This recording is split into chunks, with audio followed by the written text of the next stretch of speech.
Chers amis, bonsoir. Je souhaite que vous continuez à bien vous porter et que les bénédictions du Seigneur, malgré les temps difficiles, continuent à descendre sur vous et à vous accompagner.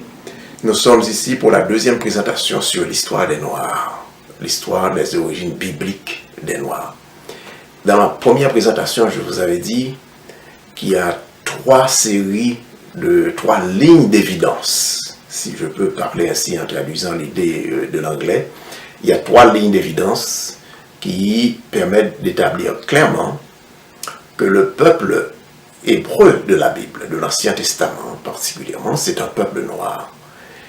Alors j'avais mentionné qu'il y a l'histoire biblique en tant que telle, il y a l'histoire séculière, et ensuite il y a la recherche archéologique et biologique qui contribue, ces trois lignes d'évidence contribuent à montrer que le peuple noir est bien le peuple de l'Ancien Testament, les enfants de Noé. Alors, nous allons commencer à présenter, à développer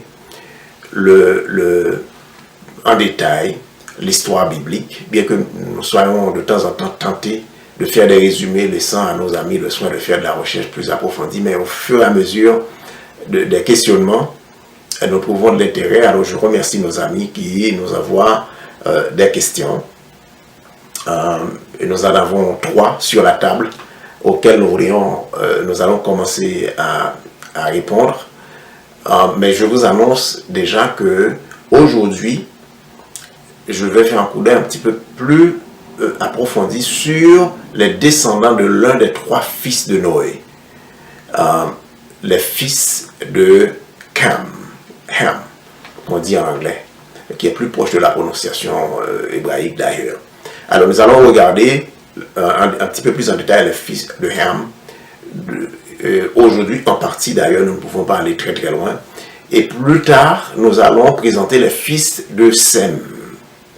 Les fils de Sem, d'où Israël est descendu. Mais aujourd'hui, nous ne pourrons même pas nous empêcher de faire des liens de temps en temps, parce que les fils de Sem et les fils de Ham étaient tellement étaient connectés, étaient tellement en relation, se mariaient régulièrement. Et je vais vous montrer que les fils de Sem aussi étaient des Noirs, comme les fils de Ham étaient des Noirs. Et je vous montrerai plus tard dans la série ce qui est arrivé aux fils de Japhet, où ils sont partis s'établir. La Bible ne nous a pas parlé du temps épidermique, mais il nous dit où les peuples, les trois fils de Noé et leurs descendants sont partis s'établir. Et de cette discussion, de cette série de présentations, je vous montrerai aussi que le Christ est de descendance noire. Je vous le montrerai aussi. Alors, pour commencer aujourd'hui, je vais prendre la question de l'un de nos amis qui nous dit ceci. Tout d'abord, en fait, c'est notre frère Samuel qui nous a écrit. Samuel Ismaël. Merci Samuel pour vos interactions et votre intérêt. Et Samuel nous dit, il est de l'île Maurice. Il nous dit ceci en substance. À l'île Maurice, on a presque toutes les nations du monde qui vivent ensemble. Mais chacun garde ses cultures, traditions et se démarque de l'autre. Donc, ça veut dire qu'il n'y a pas de complémentarité, il n'y a pas d'interaction complémentaire. On se démarque de l'autre, chacun s'enferme dans son petit cocon, dans son petit ghetto culturel, si je comprends bien, si je traduis bien son idée. La question de race, communauté, est très très sensible sur l'île Maurice, bien entendu, j'imagine, partout dans le monde. Hein. Le message a été apporté par un Français et vous devinez la tendance dominante. Alors, avec ces nouvelles vérités que vous avez présentées sur l'histoire et origine biblique du peuple noir, comment pensez-vous qu'on pourra faire passer cette vérité dans nos églises, sachant que ce sera comme faire passer le jour pour la nuit?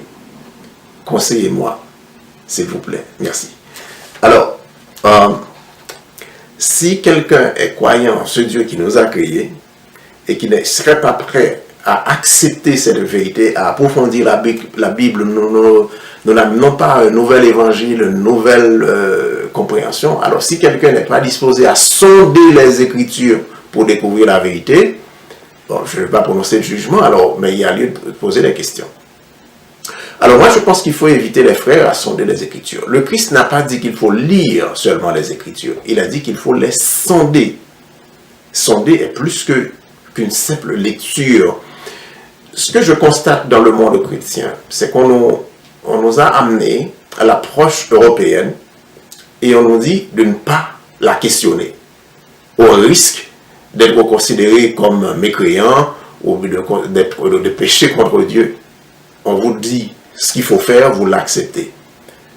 Ce n'est pas ce que les Béréens ont fait au temps de l'apôtre Paul. Les Béréens sondaient les Écritures pour voir si ce qu'on leur disait était exact. Moi, je pense que dans nos églises, il faut commencer par les jeunes d'abord, éviter les jeunes, parce que les jeunes sont plus disposés à poser des questions. Les jeunes sont plus disposés à apprendre et à sonder les choses. Les gens, la plupart des frères et des sœurs de ma génération sont plus confortables dans les traditions qu'on leur avait apportées et tentent de conserver ce qu'on leur a dit, même si ce qu'on leur disait est truffé d'erreurs.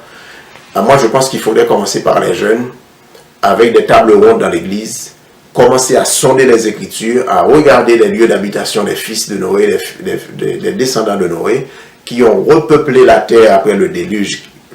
La terre était totalement détruite, il n'y avait pas d'habitants dans d'autres coins de la terre. Alors, il faudrait commencer par les jeunes, dans des tables rondes, doucement, par la prière, faire des recherches. On ne peut pas aborder cela comme je l'ai dit dans ma première présentation, comme une vérité définitive établie. On va faire de la recherche. Je pense qu'il y a des jeunes qui sont à l'école secondaire, qui sont à l'université, qui sont très portés aussi à aller chercher, à sonder les Écritures pour découvrir si ce qu'on leur disait était exact. Moi, je pense qu'il faut aller par la prière. Quand c'est l'Esprit qui nous guide, tout est possible. OK?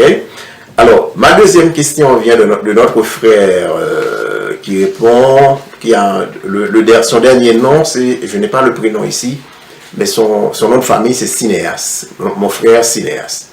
Alors, il dit, Juifs, Israélites et Hébreux sont-ils synonymes? Pour illustrer, Abraham était-il à la fois hébreu, juif, aussi israélite? Sinon, quelle nuance qu'il faut faire? Alors, là, vous me portez à parler un petit peu de la descendance de la lignée de Sem. Alors, dans la lignée de Sem, vous allez trouver qu'il y en a un dont le nom était Héber. Alors, Héber, c'est de ce nom Héber de la lignée de Sem que vient le mot hébreu. Ok? Donc, Abraham, en quelque sorte, était l'un des premiers hébreux. Il était hébreu, de la lignée de Sem, de la lignée donc de Héber, que la Bible nous présente dans Genèse chapitre 10. Maintenant, Israélites, on trouve les Israélites sont de la descendance de Jacob, et je vous montrerai plus tard, avec les Écritures à la main, que les descendants de Jacob, qu'on appelle que l'ange de l'Éternel, l'ange de Yahoua, je préfère Yahoua au lieu de l'Éternel, ou bien Yahweh, ok? Je vous dirai aussi pourquoi si ça vous intéresse. Alors, l'ange de Yahoua est apparu à Jacob, et dans ce match de wrestling, puisque Jacob avait prévalu, l'ange de Yahoua, qui n'était autre que le Christ lui-même, avait changé le nom de Jacob en Israël. En Israël. Alors, les enfants, les fils de Jacob, sont les enfants d'Israël. Ça veut le mot Israël, les Israélites, encore de la lignée de Sem. Je vous montrerai aussi plus tard que les Israélites étaient toujours en interaction avec les fils de Cam, et ils se ressemblaient, et personne ne pouvait les distinguer. Par exemple, Joseph donc, était élevé en dignité dans le territoire de Misraïm, en Égypte, et même ses frères ne pouvaient pas le reconnaître parce qu'il ressemblait à ses cousins les Égyptiens. Alors, ils se ressemblaient toujours. Alors, Israélites, des descendants donc, de Jacob. Maintenant, les Juifs, il y a deux sens au mot juif.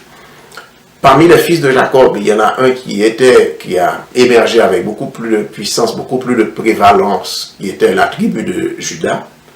Et je vous montrerai aussi que les enfants de Juda, la mère des enfants de Juda était une Cananéenne descendants de Canaan, que je vais aborder dans cette leçon aujourd'hui rapidement, et donc étaient des Noirs. Alors, descendants de la tribu de Juda, on les appelle aussi des Juifs, mais aussi les pratiquants, et ça je l'ai présenté dans la plupart des leçons de l'école du sabbat, les pratiquants de la religion des Hébreux, de la religion de tous les Hébreux, qui était le judaïsme, et on les appelle aussi des Juifs. Donc il y a deux sens, deux significations pour le concept de Juifs, ceux qui sont ethniquement de la tribu de Juda, mais aussi ceux qui pratiquaient la religion hébraïque, qui était le judaïsme, qu'on appelait des Juifs aussi. Troisième question de notre frère, qui dit c'est un plaisir et je désire demander aussi, vous demander de jeter un coup d'œil sur Ésaïe 53, verset 1 et 2, en ce qui a trait dans mes recherches, en ce qui concerne la beauté du Christ, de Yahushua. Alors, moi je n'ai pas trouvé que le texte d'Ésaïe 53, versets 1 et 2 parlait de la beauté du Christ. Je ne sais pas, j'aurais préféré, j'ai une certaine compréhension de la question, mais j'aurais préféré que notre frère précise un petit peu le sens de la question avant que je n'avance mes éléments de réponse. Merci pour vos questions et vos interactions. Alors, passons à la leçon d'aujourd'hui.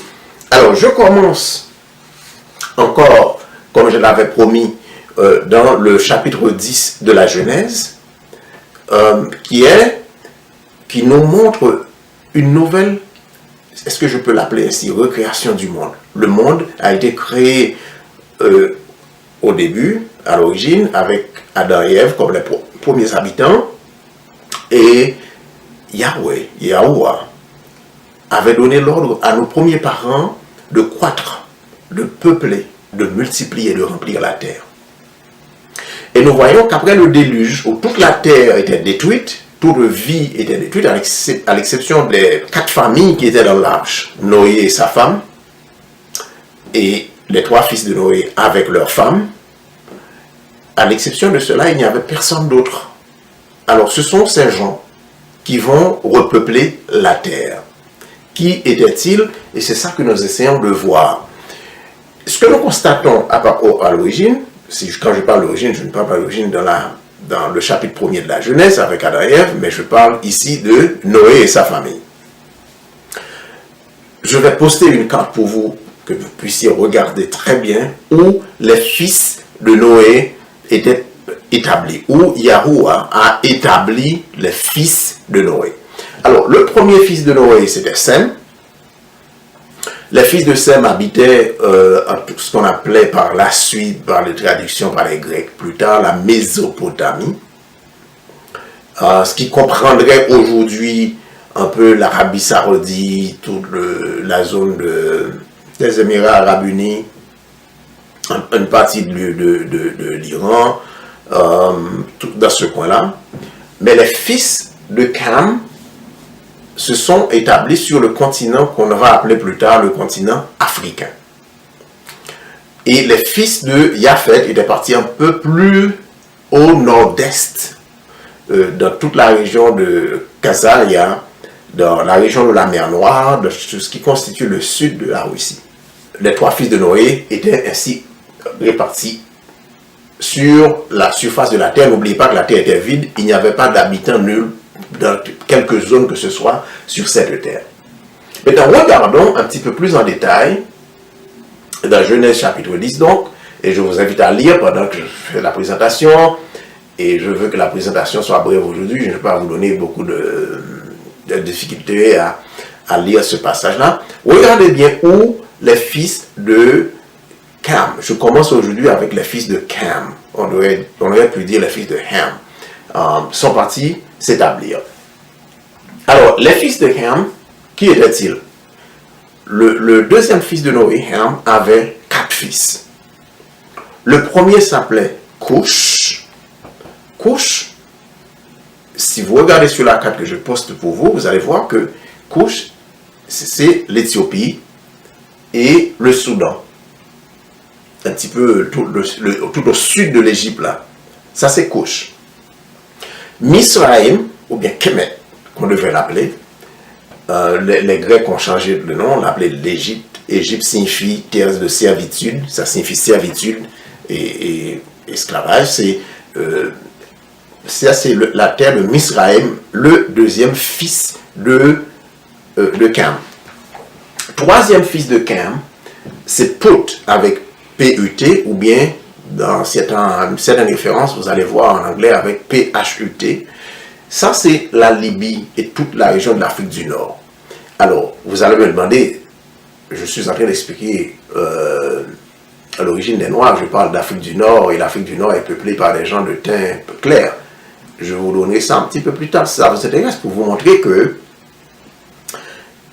ce n'est qu'à pendant les conquêtes de Mahomet, que les Mèdes qui s'étaient convertis, qui pratiquaient le zoroastrianisme, en anglais, une religion, et qui par la suite ont changé cette religion-là pour l'islam, ils sont partis à la conquête de la Russie, de la Khazaria. Ils n'ont pas pu, ils ont tenté à 3 reprises, ils ont été repoussés. Mahomet a été repoussé avec ses troupes. Et il a tourné maintenant son regard sur le territoire des fils de Cam, toute l'Afrique du Nord. Alors, les troupes de Mahomet, entre 540 et 600, dans les années 600 de notre ère, que tout le nord de l'Afrique a été conquis et converti. Et les Mèdes, se sont emparés du territoire. Et à l'époque, 80% de la population était des Noirs. Les Mèdes représentaient grosso modo 20, maximum 25% de cette population. Et j'ai des sources que je pourrais partager avec vous sur cette question. L'Afrique du Nord était une région tout à fait noire. Alors on parlait de Put, je dirais bien Put, c'est la Libye et toute l'Afrique du Nord. Et Canaan, qui est le 4e fils de Cam, habitait l'espace, entre autres, l'espace qui est discuté aujourd'hui où nous parlons par les Israéliens et Palestiniens, qui, ni l'un ni l'autre, n'a aucun droit d'héritage, si vous voulez, direct sur cet espace géographique, ok, qui était dévolu, qui était justement la terre d'habitation de Canaan. Il est très important, quand vous lisez les versets 15, 16, 17 et 18 du 10e chapitre de la Genèse, et puisqu'on parle de Canaan, puisque je parle de cet espace géographique, Canaan engendra Sidon. En anglais, tous les descendants de Canaan sont des noms qui finissent par des ITE, qu'on appelle les Haïts en anglais. En français, on les met des Sidoniens. Alors, j'insiste, je pose sur Canaan. Pourquoi? C'est parce que Noé avait maudit Canaan et les gens pensent qu'il y a une malédiction éternelle sur Canaan et que c'est pour ça qu'il y a toutes sortes de théories fantaisistes qui pensent que c'est cette malédiction qui explique le sort des Noirs, etc. Tout ça c'est faux, je vous montrerai que c'est faux dans une autre émission. Alors, les Sidoniens, Sidon, premier fils de Canaan, les Sidoniens étaient les gens les plus habiles. Dans la construction du premier temple, je vous demande de regarder la construction du premier temple de Salomon.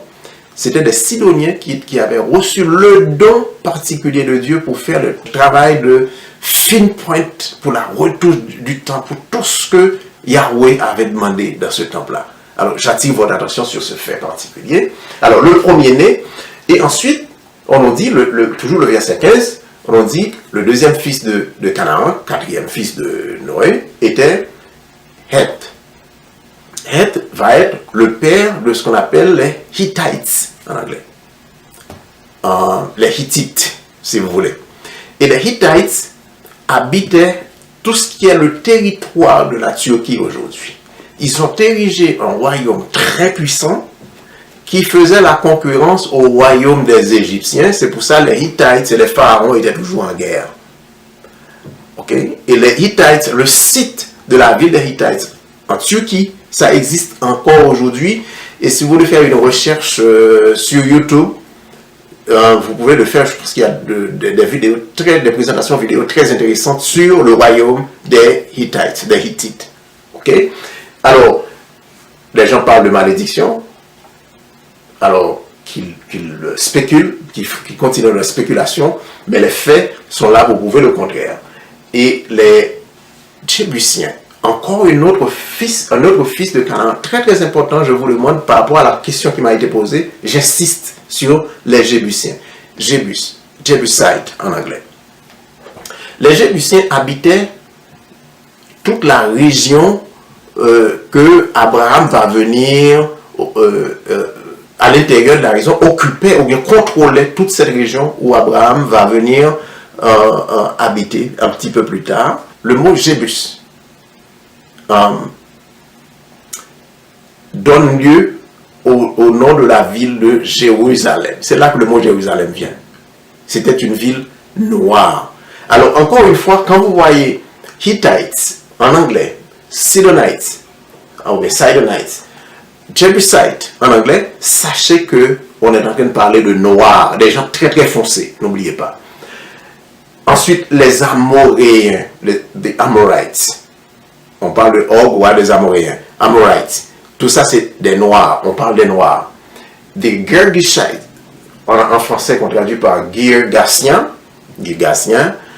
Mais c'est encore des peuples noirs.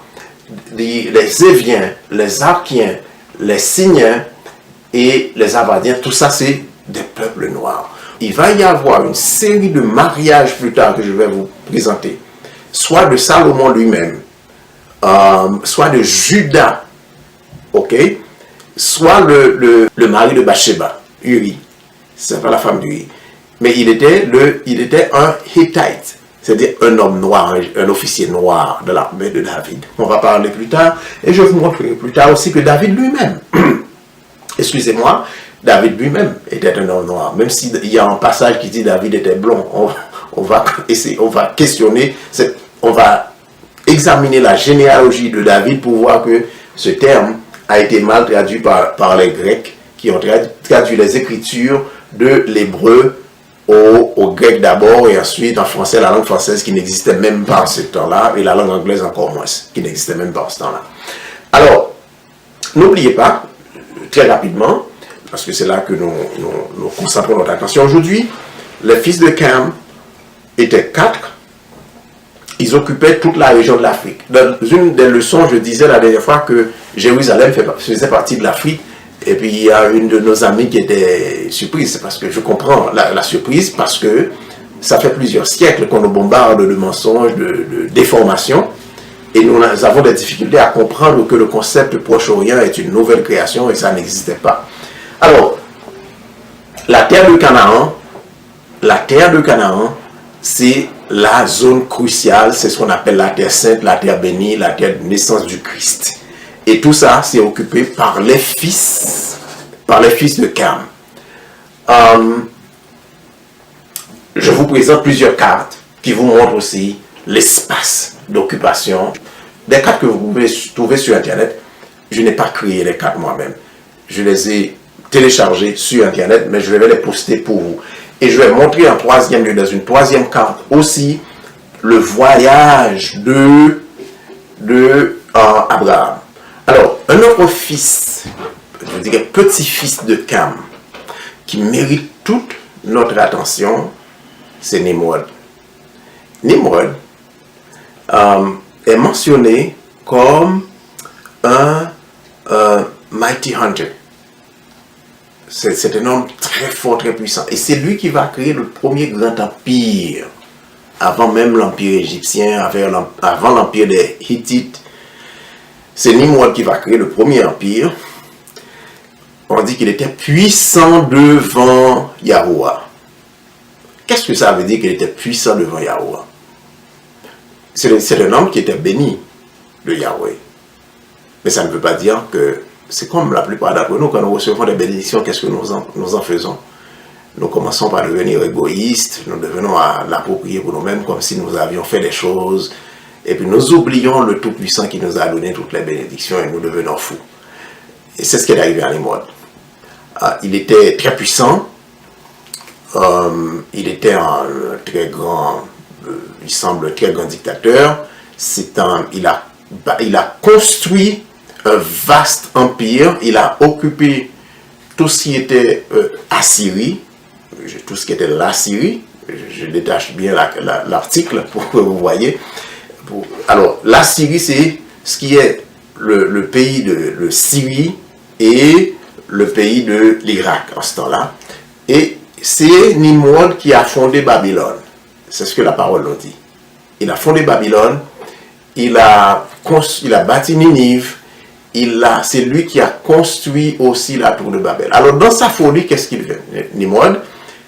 Au lieu de suivre la voie de Yahweh, qui lui a donné toutes ses bénédictions, il a préféré suivre la voie de son cœur méchant et il commençait vraiment à essayer de trouver sa voie vers le ciel, sa propre voie. Alors, au lieu de la voie divine, il a cherché la voie humaine en essayant de construire la tour de Babel, en essayant de frayer son propre chemin vers le ciel. Et nous savons ce qui est arrivé. Ils étaient dispersés aux quatre coins du monde. Ils s'étaient dispersés. Alors, mais Nimrod, entre-temps, unifiait son royaume, couvrait tout le territoire occupé par les fils de Sem. Son royaume s'étendait sur tout ce qui est l'Irak aujourd'hui, une bonne partie de ce qui est l'Iran aujourd'hui, tout ce qui est l'Arabie Saoudite aujourd'hui, tout ce qui est les Émirats Arabes Unis aujourd'hui, et s'étendait même sur l'Inde.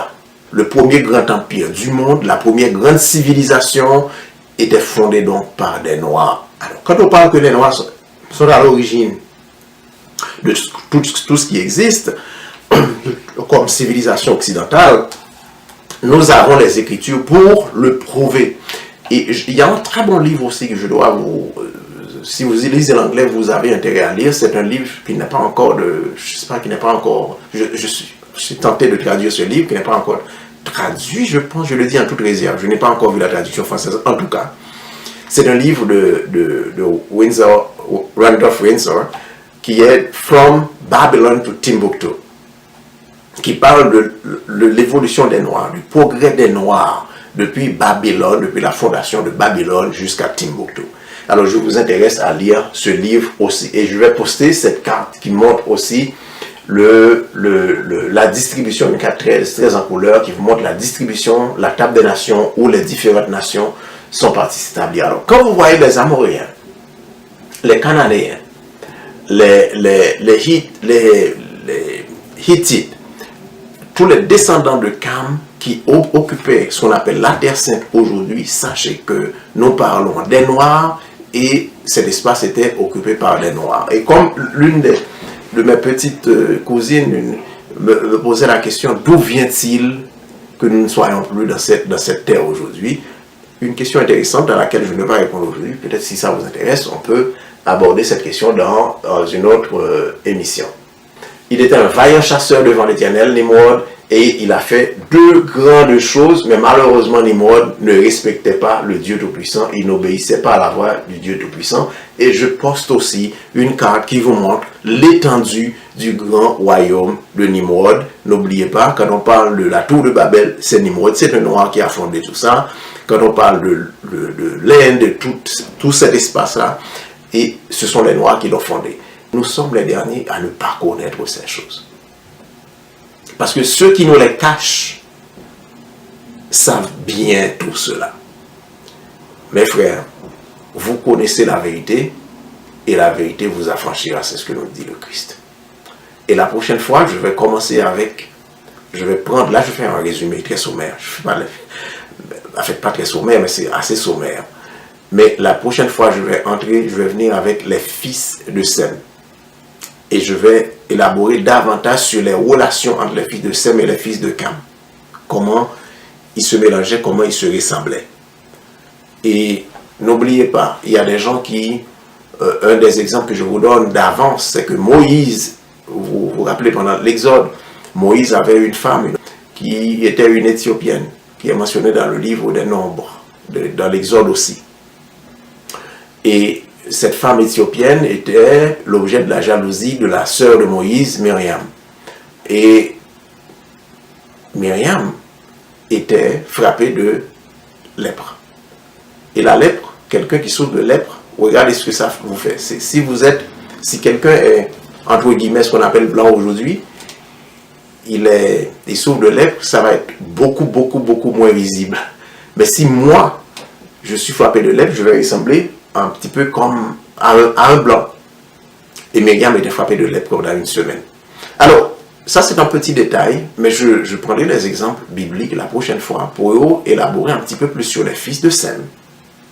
Et vous montrer le teint épidermique des fils de Sem à partir de l'ensemble des interactions avec les fils de Cam, mais aussi suivant la descendance aussi de ces fils-là. N'oubliez pas que Abraham, qui était un hébreu, venait de Chaldée, et les Chaldéens, le mot Chaldée signifie visage noir, blackface.